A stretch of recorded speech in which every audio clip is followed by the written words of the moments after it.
কি করছো? আজকেও তাল? তুমি আর আমাকে কত তালের রেসিপি খাওয়াবা? কি করছো তাল দিয়ে তুমি? আজকে করব তালের বড়া। আর কত তালের বড়া খাবো আমি? এবারে আমাদের অনেক তাল খাওয়া হলো জানো বন্ধুরা। আমরা এবার প্রচুর তাল খেয়েছি। তো এটাই সম্ভবত লাস্ট খাওয়া, মানে শেষে এই মাস তো শেষ হয়ে যাবে, ভাদ্র মাসেই তাল খাই। তো তুমি এমন একটা রেসিপি বানাও তা এত সুন্দর হয়। আচ্ছা, তালের বড়া করি। তালের বড়াটাই তো সব থেকে বেশি ভালো লাগে না? মালপোয়া, তালের বড়াটা একদম যদি গোল করে করো তাহলে তো আরো ভালো। এরকম তো করবো। এবার তালের ক্ষীর, তালের মালপোয়া, তারপর আর কি করেছিলাম জানো? তালের পিঠা করেছিলাম। তালের ন্যাড়া বেড়া। হ্যাঁ, তেরা বেড়া, তালের তেরা বেড়া করেছি। যে আর কি করলাম জানো বাবা, ভুলেই তো গেছি। তালের বড়া করেছিলাম, তালের ক্ষীর, অনেক কিছু করেছি। তোমার ভালো লাগে বাবা তালের বড়া? ভালো তো লাগে, কিন্তু এই তাল খেয়ে খেয়ে আমি নিজেই তো তাল হয়ে গেছি।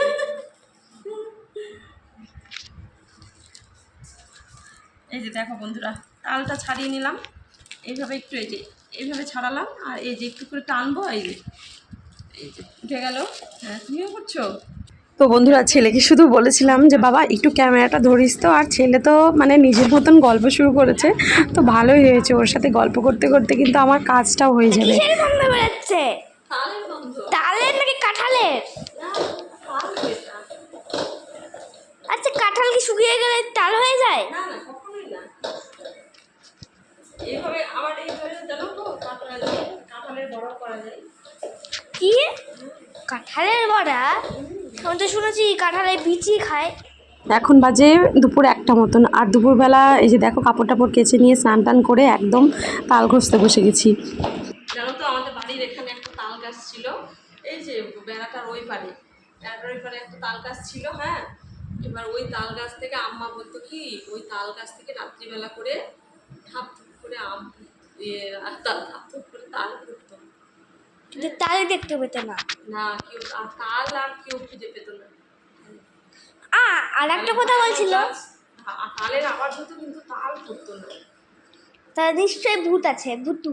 আবার তাল গাছ থেকে বৃষ্টি হতো। আমাদের এখানে বলে একদিন বৃষ্টি হচ্ছিল, তারপরে আবার বৃষ্টি তাল গাছের ওদিকে চলে গেল বলে। না, তাল গাছ থেকে বৃষ্টি হচ্ছিল। ওরে বাপরে, কি ভয়ানক কাণ্ড। এখন বাজে প্রায় বিকেল 5টা মতন, আর দুপুরবেলাতেও ছেলের সাথে গল্প করতে করতে তাল ঘষছিলাম। তোমরা তো দেখলেই যত সব মানে আজব অদ্ভুত গল্প, পুরোনো দিনের সব গল্প করতে করতে তাল ঘষছিলাম। তো এখন দেখো তালটা ভালোভাবে মেখে টেখে নিয়েছি, চালের গুঁড়ো, আটা, সুজি, চিনি সব কিছু দিয়ে একসাথে সুন্দর করে মেখে নিয়েছি। মেখে নিয়ে দেখো এখন ছোট ছোট করে বড়া তৈরি করছি। তো সবথেকে দুঃখের বিষয় হলো এই সময় আমার ছেলেই আবার নেই। ও হচ্ছে গরম গরম তালের বড়া ভাজা দেখলে তো খুবই খুশি হতো, গরম গরম বড়া খেতে ও খুবই ভালোবাসে।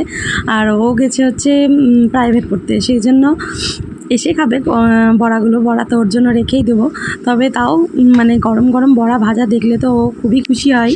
দেখো বন্ধুরা, কি সুন্দর সুন্দর তালের বড়া হচ্ছে। তালের বড়াগুলো কিন্তু একদম নরম তুলতুলে হয়েছে, খুবই সুন্দর নরম তুলতুলে হয়েছে।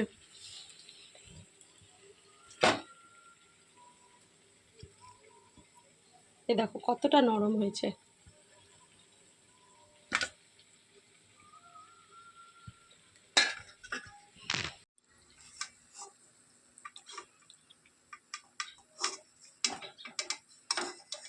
তো গরম গরম বড়া ভাজতে ভাজতে তো আমাদের বাড়িতে প্রায় খাওয়া শুরু হয়ে যায়। সবাই গরম গরম বড়াটা খেতে খুবই ভালোবাসে, আর ঠান্ডা বড়ার থেকে ঠান্ডা হয়ে যাওয়া গেলে একটা অন্যরকম স্বাদ লাগে, তবে গরম গরমটা কিন্তু অসাধারণ স্বাদ লাগে।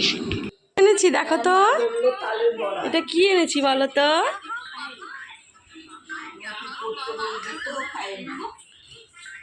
গরম আছে, খাও তোমরা, তুমি আর আম্মা খাও। হ্যাঁ,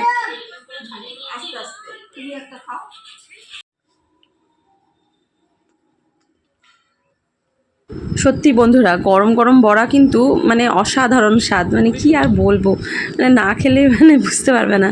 যারা গরম বড়া খেতে ভালোবাসো, এরকম তালের গরম গরম বড়া, তারা অবশ্যই বুঝতে পারবে। তো বন্ধুরা জানো তো, বিয়ের আগে কিন্তু আমি মানে বিভিন্ন রকমের রান্না মানে মোটামুটি করেছি, মানে তবে সব রকমের রান্না কিন্তু করিনি। এই যে যেমন ধরো তালের বড়া, আমি কিন্তু শুধু দেখতাম মা দিদার করা, শুধু দেখে বসে বসে দেখতাম, দেখে দেখে কিন্তু অনেকটাই শিখেছি। আর বিয়ের পরে কিন্তু একদম মানে কি বলবো, হাতে কলমে যেমন হয় কাজ করা, তো সেই রকম আর কি করি। তো ভালোই লাগে করতে, আর মানে করতে করতেও আর কি শিক্ষাটা হয়, সব কিছুই শেখা যায়। তো বাড়িতে এক কাকু আর একজন দাদা কাজ করছিল, তো ওদেরকেও দিলাম তালে বড়া গরম গরম ভেজে, ওরাও খাচ্ছে। তো বন্ধুরা, সময়ের অভাবে আগের মতন আর ভিডিও সেইভাবে শেয়ার করতে পারছি না, তার জন্য মানে কি বলবো তোমাদের কাছে ক্ষমা চাইছি যে আগের মতন আর ভিডিও সেইভাবে শেয়ার করতে পারি না, আমি নিজেও বুঝতে পারছি। তো বন্ধুরা, আজকের ভিডিওটি কেমন লাগলো অবশ্যই কিন্তু একটি কমেন্টের মাধ্যমে জানিও। যদি কিছু ভালো লেগে থাকে একটি লাইক করো, আর আমার চ্যানেলটি সাবস্ক্রাইব করে আমার পাশে থেকো। আর তোমরা ভালো থেকো, সুস্থ থেকো, সাবধানে থেকো। দেখা হবে পরের আরেকটি ভ্লগে।